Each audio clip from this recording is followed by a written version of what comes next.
বিখ্যাত সাহিত্যিক সঞ্জীব চট্টোপাধ্যায়ের আজ আমি একটি বিখ্যাত গল্পের প্রথম অংশ পাঠ করে শোনাচ্ছি। গল্প বিশ্বাসে মিলাই বস্তু, তর্কে বহুদূর। শুরু করছি। তাহলে শোনো, বড় মামা আজ গল্পের মুডে আছেন।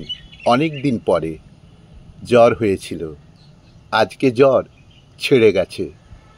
সকাল থেকেই খায়। মাসিমা আজ কড়াইশুঁটির ঘুগনি করেছেন, বড় মামার খুব প্রিয়। শুধু কড়াইশুঁটি নয়, এনি টাইপ ঘুগনি। বেশ হেলান দিয়ে বসেছেন।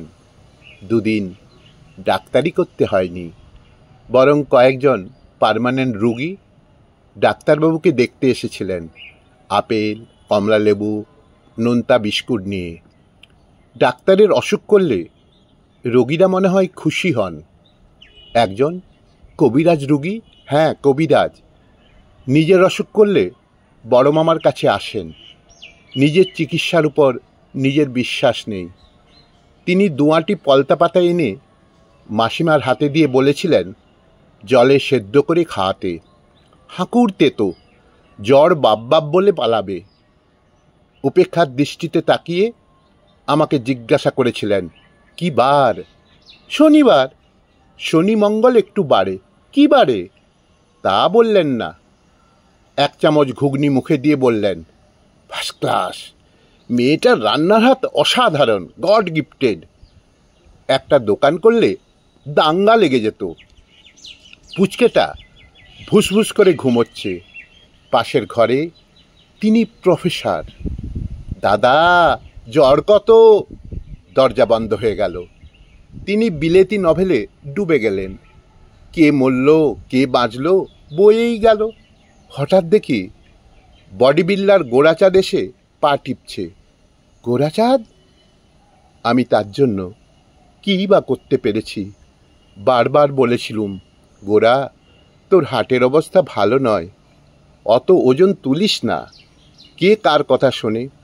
মাথায় ঢুকেছে মিস্টার ইন্ডিয়া, বারবেল তুলছে।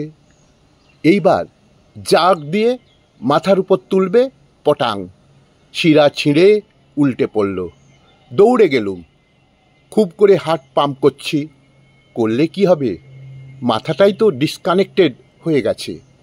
আমার দিকে তাকিয়ে মুচকি হেসে চলে গেল। ব্যাপারটা ঘটল সন্ধ্যে 7টায়। রাত 11টায় চেম্বার শেষ করে বাড়ি ফিরছি। হঠাৎ লোডশেডিং, সব অন্ধকার। রাস্তা খুঁড়েছে, জলের পাইপ বসাবে। কি করব ভাবছি। কি আমাকে বারবেলের মতো তুলে খন্দটা পার করে দিলে। আমি গোরাচাঁদ, দুস্থ আর্ত অসহায় মানুষের সেবার জন্য জীবন উৎসর্গ করেছি। এমএলএ এমপি হওয়ার কোনো ইচ্ছে নেই আমার।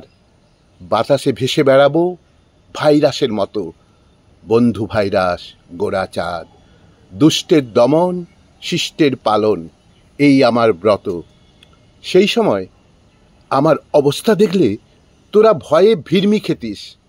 আমি একটা তক্তার মতো, সাইনবোর্ডের মতো ফ্ল্যাট হয়ে ভেসে চলেছি।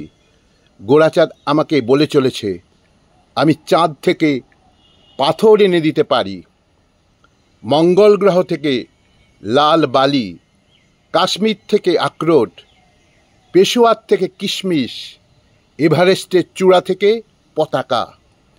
বাড়ির দরজার সামনে দাঁড় করিয়ে দিয়ে বলে গেল, আমি আপনাকে ঘিরে আছি, দাঁড়াবো কি দরজার সামনে? ভ্যাস করে আমি পড়ে গেলুম। গোরা তখনও রয়েছে, বাতাসে মিলিয়ে যায়নি। বলছে, ভয় পেয়েছেন? আরে আমি আপনার উপকার পেয়েছি। ডেথ সার্টিফিকেট দিয়েছেন, তা না হলে পোস্টমর্টম হতো। কাটা ছেঁড়া, সেলাই করা ভূতগুলো খুব বজ্জাত হয়। আপনি উঠে দাঁড়ান, একদম ভয় পাবেন না। ভেতরে গিয়ে গরম জলে স্নান করে তারপর ঠিক হবেন। বলা যায় না ভূতের ছোঁয়াচ আছে কি না। হ্যাঁ, আরেকটা কথা বলি, মেজদাকে একটু সাবধানে থাকতে বলবেন। রাত্রিরে অমর আপনাদের ছাতে জলের ট্যাঙ্কের উপর বসে থাকে। মেজদার পেপারে মাত্র 5 নম্বরের জন্য অমর ফেল করে ফলিডল খেয়েছিল। ওদের চিরশত্রু কাকার ছেলে অতনু সেই পরীক্ষায় টুকে পাশ করেছিল। বাড়ির বারান্দায় ওদের দেখিয়ে দেখিয়ে ব্রেক ড্যান্স করত। অমর কিন্তু রিভেঞ্জ নেবে। আমি যতদিন রেঞ্জে আছি প্রোটেকশন দেবো। আমাদেরও বদলি আছে, সেক্টর আছে, সবে ভূত হয়েছি। পুরো ব্যাপারটা জানতে হবে। যাবার আগে মাঝরাতে এসে জানিয়ে যাব। আমাদের ঘড়ি আলাদা, আপনাদের মাঝরাতে আমাদের দিন হয়। গোরা চলে গেল। আপনাদের মাঝরাতে আমাদের দিন হয়। গোরা চলে গেল।